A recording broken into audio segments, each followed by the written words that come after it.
இந்த வீடியோவில் நம்ம என்ன பார்க்க போறோம்னா 2026 ஜூன் மாதம் நடக்கக்கூடிய குரு பெயர்ச்சி மகர ராசிக்கு எத்தகைய ஒரு பலாபலன்கள் நிறைந்த அடுத்த 13 மாதங்கள், அதாவது ஜூன் 2026 இருந்து ஜூன் 2027 வரைக்கும் இருக்கக்கூடிய காலகட்டம் மகர ராசிக்கு குரு பெயர்ச்சியால் எந்த ஒரு பலாபலன்கள் இருக்கு, எது மாற விஷயங்கள் காத்திருக்கிறது, எது மாற பலாபலன்கள், எது மாற வாழ்க்கை சம்பவங்கள் நம்ம எதிர்பார்க்கலாம் அப்படிங்கிறது மகர ராசிக்கு சயின்டிபிக் வேதிக் அஸ்ட்ராலஜி முறையில எந்த விதத்தையும் மிகைப்படுத்தாமல், மூட நம்பிக்கைக்குள்ள போகாமல், பரிகாரங்களுக்கு போகாமல், உள்ளது உள்ளவாறு ஒரு கிரகம் ஒரு இடத்துல சஞ்சரிக்கும் பொழுது கர்மாவின் அடிப்படையில, அந்த இந்திய வேத ஜோதிட அடிப்படையிலான ஒளி தத்துவ பிரகாரம் எப்படி நம்மளுடைய கர்மா செயல்படுகிறது, எந்த மாதிரி ஒரு தாக்கத்தை அந்தந்த ராசிக்கு அந்தந்த கிரகங்கள் கொடுக்கிறார். குறிப்பா குரு மாறுவதனால், குரு கடகத்தில் இருக்கக்கூடிய குரு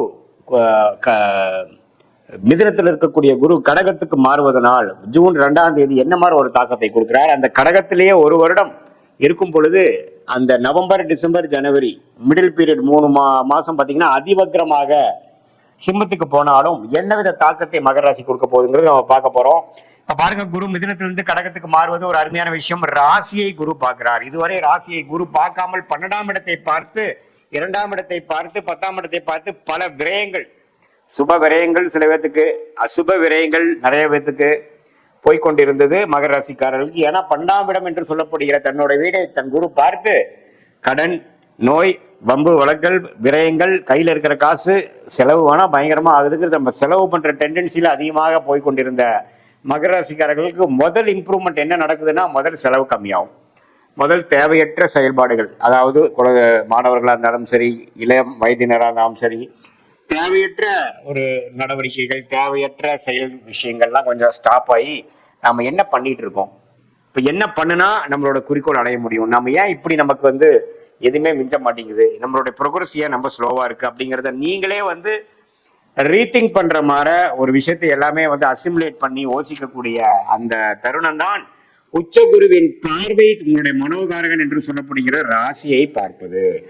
இதுவரை நீங்க என்னென்ன தவறுகள் பண்ணிட்டு இருந்தீங்க, எது மாதிரி விஷயங்களை நீங்க மிஸ் பண்ணிட்டீங்க, எது மாதிரி விஷயத்தை கழிச்சு எது மாதிரி விஷயத்தை நம்ம டெவலப் பண்ணோம்னா எப்படி நம்ம போகலாம் அப்படிங்கிற விஷயங்கள், அதாவது self development, job development, employment development, personal development, professional development எல்லாத்துலேயுமே கான்சென்ட்ரேட் பண்ணக்கூடிய ஒரு தருணமாக மகர ராசிக்காரர்களுக்கு இந்த உச்சகுருவின் பார்வை 7ஆம் இடத்துல உச்சம் பெற்று ராசியை பார்ப்பது கொடுக்குதுங்க. இது 12 வருஷத்துக்கு ஒரு தடவை வரக்கூடிய அமைப்பு. இது எல்லா டைமும் வராது. இதே மாதிரி கல்யாணம் ஆகாமல் இருக்கிறவங்களுக்கு கொஞ்சம் டக்குன்னு கல்யாணம் நடக்கிறது, நண்பர்களிடையே நல்ல ஒரு ஒருங்கிணைப்பு, நல்ல ஒரு சோஷியல் லைஃப் இம்ப்ரூவ் ஆகிற மாதிரி, நெட்வொர்க்ஸ் இன்க்ரீஸ் ஆகிற மாதிரி, நம்ம ஸ்டேட்டஸ் உலகத்துல டெவலப் ஆகிற மாதிரி, அதே மாதிரி பார்ட்னர்ஷிப், புது நட்பு, புது அசோசியேஷன், புது கிளைண்ட்ஸ் அப்படிங்கிற விஷயத்துல நல்ல ஒரு அபிவிருத்தி, நல்ல ஒரு டெவலப்மெண்ட், நல்ல ஒரு பிரகாசமான ஒரு முன்னேற்றம் 7ஆம் இடத்துல குரு உச்சம் பெற்று 7ஆம் வீட்டை அதிக திருட்பலம் கொடுப்பதனால நம்மளுடைய சொசைட்டி இருக்கக்கூடிய ஸ்டாண்டிங், நம்மளுடைய சோஷியல் லைஃப் எல்லாமே ஓரளவுக்கு நல்லா வரும்.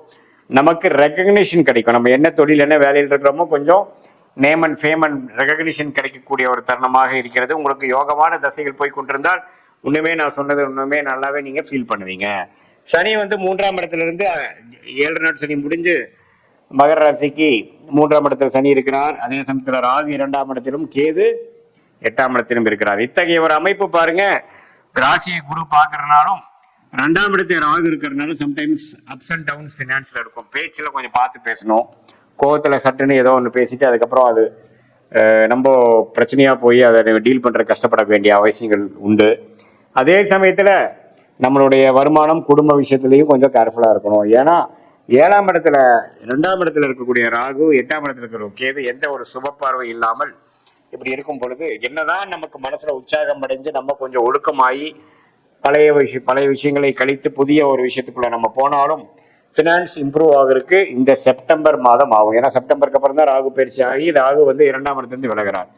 ஸோ இந்த செப்டம்பர், அக்டோபர் வரைக்கும் அருமையான டைம். அதுக்கப்புறம் பார்த்தீங்கன்னா அதிவக்ரமாக குரு 8ஆம் இடத்துக்கு போவதனால இன்னும் கொஞ்சம் வெளிநாடு விஷயங்கள், இன்வெஸ்ட்மெண்ட் விஷயங்கள், வெளிமாநில விஷயங்கள், கொஞ்சம் கூட்டு தொழில் முயற்சி, கொஞ்சம் பல சோர்ஸ்ல பணம் வருவது, சுப முதலீடு, அது மாதிரி சில நல்ல விஷயங்கள் நடந்து பண விஷயத்தை கொஞ்சம் பெருக்கக்கூடிய பணப்புழக்காட்டத்தை கொஞ்சம் இம்ப்ரூவ் பண்ணக்கூடிய, அபிவிருத்தி பண்ணக்கூடிய நல்ல ஒரு அமைப்பு மகர ராசிக்காரர்களுக்கு இந்த ஆண்டு முழுவதும் இருக்கு. குறிப்பா நவம்பர், டிசம்பர், ஜனவரியில இதை நீங்க ஃபீல் பண்ணலாம்.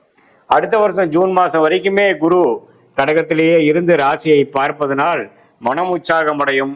பழைய மாற இருக்கக்கூடிய கடன் தொல்லைகள், தேவையற்ற செலவுகள் அதெல்லாம் இல்லாமல் ஓரளவுக்கு கண்ட்ரோல்டாக, டிசிப்ளின்டாக, நம்மளுடைய செயல்திறன்ல கிளாரிட்டியோட, பர்பஸோட வாழக்கூடிய அமைப்புகள்.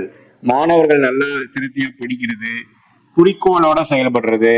இளம் வயதினர் பார்த்தீங்கன்னா நல்லா படிச்சு முடிச்சதுக்கு அதுக்கேற்ற மாதிரி வேலை தேடி வேலை வாங்குறது.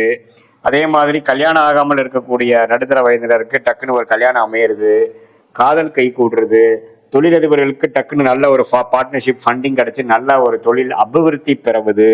அதே மாதிரி சீனியர் சிட்டிசனுக்கு பார்த்தீங்கன்னா ஒரு மன சோர்வோட இருந்தவங்களுக்கு ஒரு உற்சாகம் பெறுவது, பழைய ஃப்ரெண்ட்ஸோட ரீகனெக்ட் ஆகுறது, அப்படிங்கிற மாதிரி ஒரு சுவாரஸ்யமான சில விஷயங்கள், பல விஷயங்கள் நடக்கக்கூட ஒரு அற்புதமான ஒரு ஆண்டாக இந்த 2026 ஜூன் மாதம் முதல் அடுத்து வரக்கூடிய ஜூன் 2027 வரைக்கும் வரக்கூடிய 13 மாதங்கள் மகர ராசிக்கு ஓரளவுக்கு நல்ல பலன்கள்.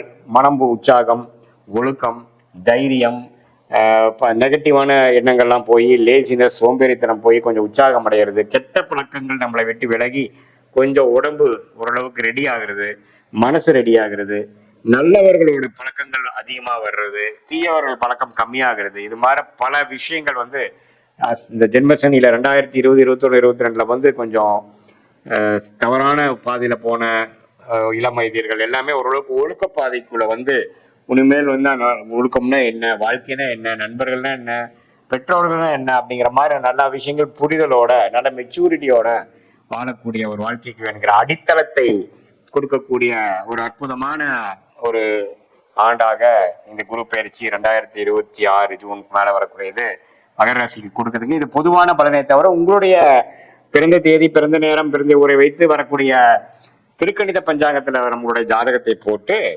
அதுல எது மாதிரி தசாபூச்சிகள் போயிட்டு இருக்கு, நீ என்ன லக்னத்துல பிறந்தீங்க, என்ன நட்சத்திரத்துல பிறந்தீங்க, மகர ராசியில அவிட்டமா, திருவோணமா, உத்திராடமா, எந்த நட்சத்திரத்துல பிறந்தீங்கிறதெல்லாம் நம்ம சேர்த்து வைத்து பார்க்கும் பொழுது இப்ப நம்ம பேசின தசாபுக்திகளும் சேர்த்து அதே மாதிரி இப்ப இந்த தசநாதன் புக்திநாதனும் இப்ப கோச்சாரத்துல எது மாதிரி அமைப்புகளும் போறாருங்கிறது சேர்த்து வைத்து பார்க்கும் பொழுது அடுத்த வரக்கூடிய ஷார்ட் டேர்ம் 3 மாதம்ல ஒரு 6 மாதம் வரைக்கும் இருக்கக்கூடிய ஷார்ட் டேர்ம், அடுத்த வரக்கூடிய லாங் டேர்ம், இதெல்லாம் எப்படி இருக்க போகுது உங்க ஜாதகத்துலங்கிறது கரெக்டான ஒரு கிளாரிட்டியோட பார்த்து அதுக்கு தகுந்த மாதிரி முடிவுகளை நீங்கள் எடுக்கும் பொழுது வாழ்க்கையில் எதிர்நீச்சல் போடாமல் எளிதில் வெற்றி பெற முடியும். சயின்டிபிக் வேதிக் அஸ்ட்ராலஜி மூலமாக நீங்கள் பலன் பெற முடியும் என்று சொல்ல விரும்புகிறேன். மீண்டும் மற்றொரு காணொலியில் சந்திப்போம். நன்றி, வணக்கம்.